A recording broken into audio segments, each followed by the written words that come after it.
say I want you to repeat after me, but when I say I, you say your name, not my name, okay? And at one stage down here, I'll have you fill in the titles, your own titles, okay? Are you ready? Everybody to hear this. I, Sydney Farrell, do solemnly swear that I will bear true faith and allegiance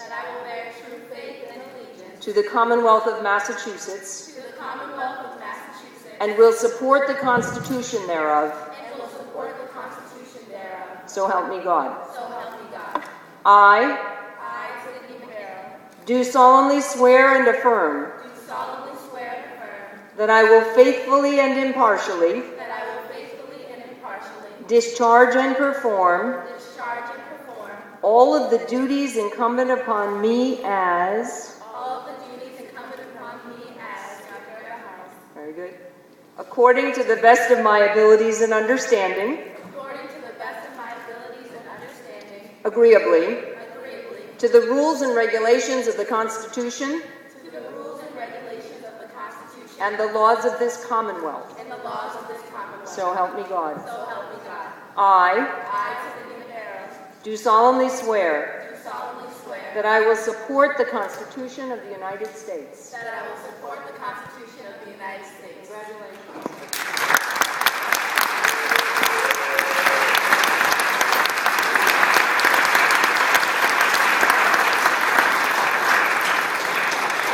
Thank you very much. It's my pleasure to be with you here today for many reasons, but not the least of which is that as I have spent a lot of my life as an assistant district attorney, as a district attorney, now as attorney general, in running for office and trying to do my best to partake in our democracy, in what citizenship is about, and understanding the privileges and the responsibilities that come with citizenship.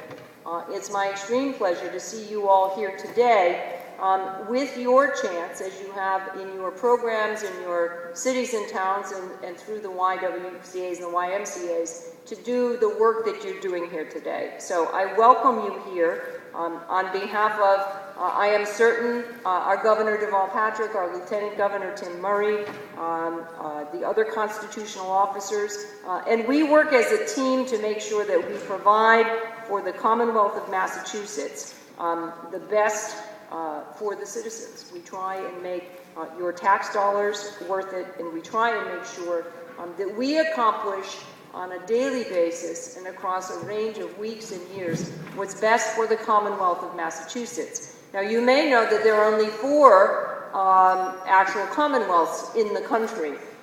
There are states, of course, and we count ourselves as a state, but it's always interesting to think that when we were formed as Kentucky, Virginia, Pennsylvania, the concept was that we would come together for the good for everybody, thus the word commonwealth, in the interest of everybody joining together. And that's what government is and should be about, making sure that we serve the best interests of everybody. Now, we don't all always agree about what that is, and that's why we have elected delegates, and we have a House, and we have a Senate, and we have a balance of the way we propose legislation, the way we have public debate about it, not just among yourselves, but with the public. It's why the First Amendment is so important in making sure that government works, that it works well, and that it works for everybody.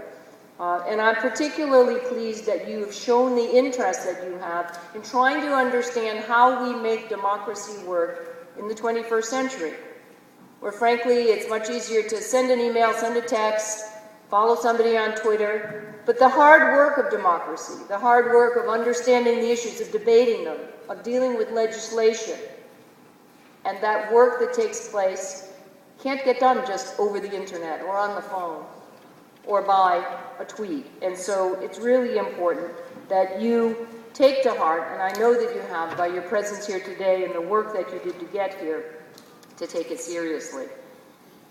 I hope that you also will think about your experience this year and today in determining whether you ever run for office, whether you volunteer, whether you serve on a school committee, or you run for state representative or Senate, if you decide for other offices, or even if you just volunteer your time on your local parent-teacher board, that you get engaged and involved in what's important to you and what's important to your communities to make sure that you bring your skills and your interests to make it work.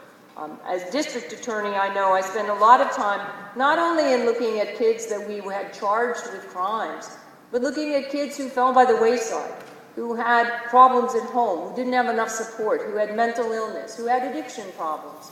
And we tried our best to figure out, from a government point of view, how can we do better? How can we problem solve? How can we avoid some of the problems that we see too often ending up in the criminal justice system? And we began a program called Citizenship in Action. And we worked with kids and teachers about teaching what citizenship, what it's about, what it means to have the privileges and responsibilities to be a citizen. Whether you're in the 4th grade or the 8th grade, or a senior in high school or a college student, or whether you get the right to vote and you exercise that right to vote.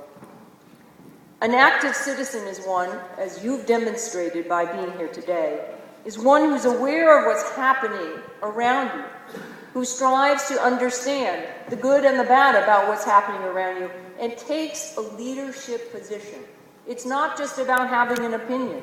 It's not just about being a critic. It's not just about standing by the sidelines and saying, well, this should be better, or this doesn't work very well. It is about rolling up your sleeves and getting to work. It is about getting engaged in the problems that you see. And I mean this, whether this is in your high school now, in your communities, with your younger brothers and sisters. You know what some of the issues are that face your generation. You know what the issues are facing our generation. Just for example, this week, I sent a letter with our Senate President to the Nuclear Regulatory Commission saying, look at what's happened in Japan. They store their nuclear rods the same way we do here in Plymouth and just over the border at the Vermont Yankee. And we need to recognize that if we are going to solve our energy problems, that we need to do it safely, we need to do it cost effectively, and we need government and citizens to be involved. But that's just one of the many issues that you are going to face as you move into your lives as college students, as citizens. What about the cost of health care? How do we do something about it, not just complain about it? How do we address providing for good choices to keep people healthy to begin with and to treat them when they are sick, when they have serious diseases, when they are born with problems that are expensive to fix? How do we pay for that? Those are not easy questions, and they do not get resolved because we sit by the sidelines. So as we tackle those problems, I'll be the first to admit that I don't think our generation has done so well on it. And I hope that you will recognize that you cannot, as we say all the time, kick the can down the road. These are problems and issues that we need to face now. And so I am happy and I'm delighted to serve as Attorney General, where I get to face those problems like energy costs and health care and keeping our kids safe, keeping our communities safe, making sure that we are going to be able to do the best we can for the tax dollars, those hard-earned dollars that come to run government. That money doesn't come from trees, as you know. It comes because people work hard and give it to us to maintain our responsibility. So it's easy to do in some respects. It's easy for me to get up here and talk about it. It's much harder to make it work. And so as you move forward, I hope you will get involved in the processes, either running for office or getting engaged, and I don't care which party you get involved in. Seriously, it's important that you have a say, and that means whether you're stuffing envelopes or calling or getting involved in an election for people and issues that you care about. It's incredibly important. You can make a difference. I know that sounds crazy, but you can when you feel strongly about something and you get other people to work with you on it. I'm going to end today with one of my favorite stories about two women who were walking along the beach, and the beach was just littered with starfish. They had washed ashore, and one of the women started to pick them up, and she'd take them one by one, throw them back into the ocean.